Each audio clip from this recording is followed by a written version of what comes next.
அன்பான சகோதர சகோதரிகளே, தேவ பிள்ளைகளே, கிறிஸ்துவின் மனவாட்டிகளே, உங்கள் அனைவருக்கும் நம் ஆண்டவராக இயேசு கிறிஸ்துவுடைய கிருபையும் சமாதானமும் நம்மில் என்றும் உண்டாயிருப்பதாக. இந்த நாளிலும் பரிசுத்த ஆவியானவர் வெளிப்படுத்துகிற காரியத்திற்காக நன்றி சொல்லுவோம். இந்த நாளில் பார்த்தீங்கன்னா, கிரியை நற்கிரியை இந்த ரெண்டுத்துக்கும் உள்ள காரியம் என்ன காண்போம்.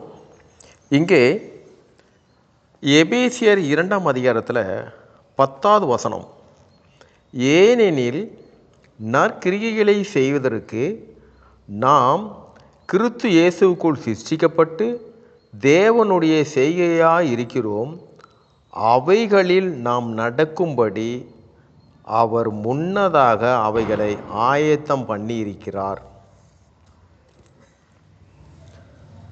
முன்னதாக நற்கிரிகைகளை செய்யும்படி தான் நம்மை ஆயத்தம் பண்ணியிருக்கிறார்.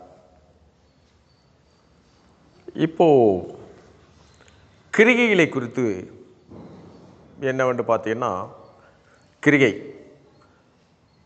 2 காரியம். ஒரு எக்ஸாம்பிளாக ஒன்று சொல்லலான்னா, இயேசு கிறிஸ்து கெத்செமனே தோட்டத்தில் சிலுவையில் அறையப்பட முன்பாக அவர் பிதாவினிடத்தில் ஜெபம் பண்ணுகிற வேளையில், இந்த பாத்திரம் என்னை விட்டு நீங்க கூடுமானால் நீங்கட்டும், ஆனால் உம் சித்தத்தின்படி.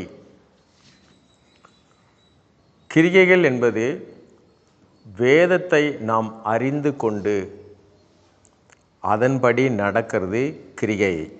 இது கற்பனை, நீ அதன்படி நடக்கிறது, இது கற்பனை. அதே நற்கிரியை என்பது தேவனுடைய சித்தத்தின்படி நடப்பிக்கிறதான் நற்கிரியை.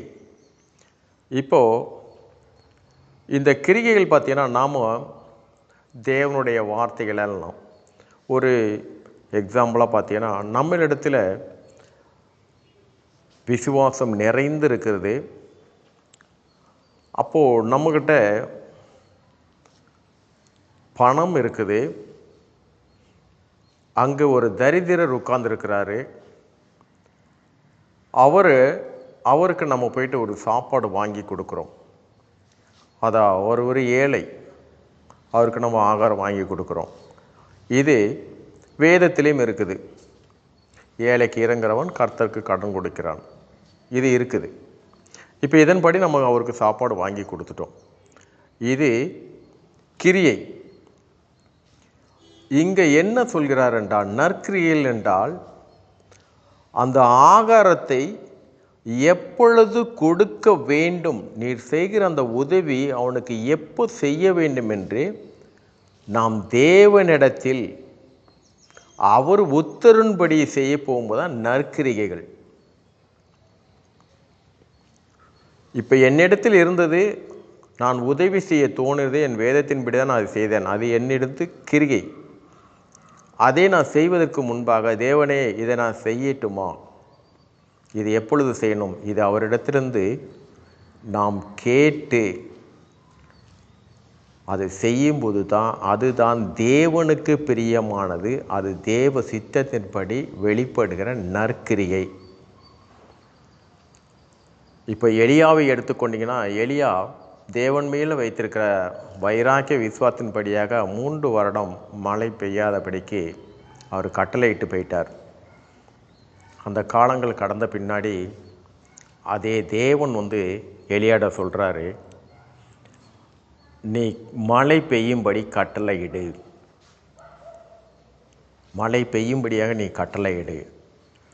அங்கே எலியா செய்தது கிரியை, தேவன் அவரை கொண்டே செய்தது நற்கிரியை.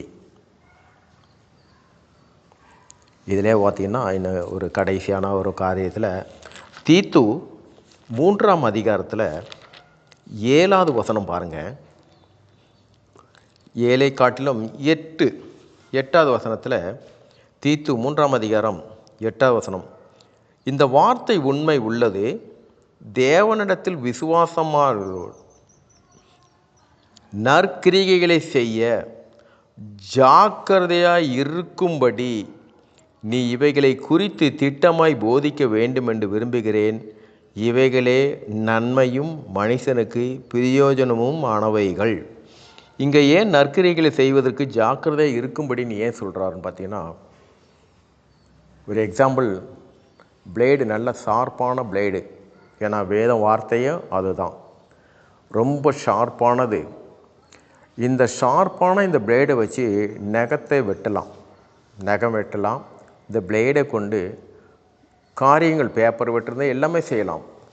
ஆனால் இதே பிளேடை கொண்டு நகம் வெட்டும்போது ரொம்ப ஷார்ப்பாக இருக்கும். நம்மளை தெரியாமல் நம்ம விரலில் ஏதோ ஒரு இடத்துல லைட்டாக கீறல் விழுந்திருக்கும்.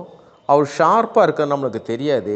ஆனால் அதிலிருந்து ரத்தம் வரும்போது தான் பிளேடுன்னு நம்மளுக்கு கட் ஆகிடுச்சு, பிளேடு கட் பண்ணிடுச்சின்னு சொல்லுவோம். இதே தாங்க தேவனோட வார்த்தை என்னவாக இருக்கணும்னா, எப்படியா இருக்குதுன்னா ரொம்ப ஷார்ப்னஸ்ஸாக இருக்குது. அதனால தான் இங்கே என்ன சொல்கிறாருன்னா, நற்கிரிகைகளை செய்ய ஜாக்கிரதையாக இருக்கும்படி. நற்கிரிகை, அந்த தேவனுடைய கிரியை என்ன காரியம் என்றால் சத்தியம். அவரிடத்திலிருந்து செய்ய சொல்கிற காரியம் சத்தியமான காரியம். அப்போ நம்ம இதை எப்படி உணர்ந்து கொள்ளணும்ன்றால், உணர்வின் மூலமாக. முதலாவது தேவன் சொல்கிறத நான் நற்கிரியை செய்ய சொல்கிறார், நான் எப்படி நான் அதை உணர்ந்து கொள்வேன் என்றால், இது நம்ம ஜெபத்தில் இருக்கும்போதோ 5 நிமிடம் ஜெபம் பண்ணி முடிச்சுட்டு அமைதியாக உட்காந்துருங்க. நம்ம இருதயத்தில் உணர்வு உண்டாகும். அந்த உணர்வு தாங்க அவருடைய சத்தம். இதை நம்ம ஆரம்பத்துலேருந்து, நமக்கு ஆரம்பத்தை தொடங்கும் போது கொஞ்சம் கடினமான காரியமாக இருக்கும், நம்ம புரியாமல் இருக்கும். ஆனால் அதை தேவன் ஏற்ற நேரத்தில் நடப்பிக்கும்போது இன்னதை செய்யக்கூடாது என்றது உணர்வின் மூலமாக அறியலாம். இப்பொழுதும் அது கிரியை செய்து கொண்டு தான் இருக்குது. நம்ம ஒவ்வொருத்தரும் நம்ம ஏதோ ஒரு காரியம் செய்யும்போது உள்ளான மனசுலேருந்து நமக்கு தோன்றும், இது இப்பொழுது வேண்டாம் என்று. ஆனால் நாம் அசட்டை பண்ணுவோம். அதை அசட்டை பண்ணும்போது தான் நாம் அதை அனுபவிக்கும் போது சொல்லுவோம், ஏற்கனவே மனசில் எனக்கு சரியாக படாமல் இருந்தது, ஆனால் இப்போது கன்ஃபார்ம் ஆயிடுச்சு, நான் அப்போவே அதை நிறுத்தியிருக்கலாம். இதுதான் உணர்வு என்கிற சத்தம். இது ரொம்ப ரொம்ப முக்கியம். கிரிகைகள் நாமும் செய்கிறது நற்கிரிகை என்று நம்ம தேவன் இடத்திலிருந்து அவர் நமக்கு செய்ய சொல்வதை செய்வது, இது நற்கிரிகை. இந்த காரியத்தில் பார்த்தீங்கன்னா, இந்த நாளில் நம்ம பரிசுத்த ஆவியை வெளிப்படுத்தின இந்த காரியத்திற்காக நன்றி செலுத்துவோம். இந்த காரியத்தின் மூலம் எல்லாவற்றிலும் ஊரிலும் ஒருவருக்கு என் தேவனுடைய நாமத்திற்கு மகிமை உண்டாவதாக. ஆமென்.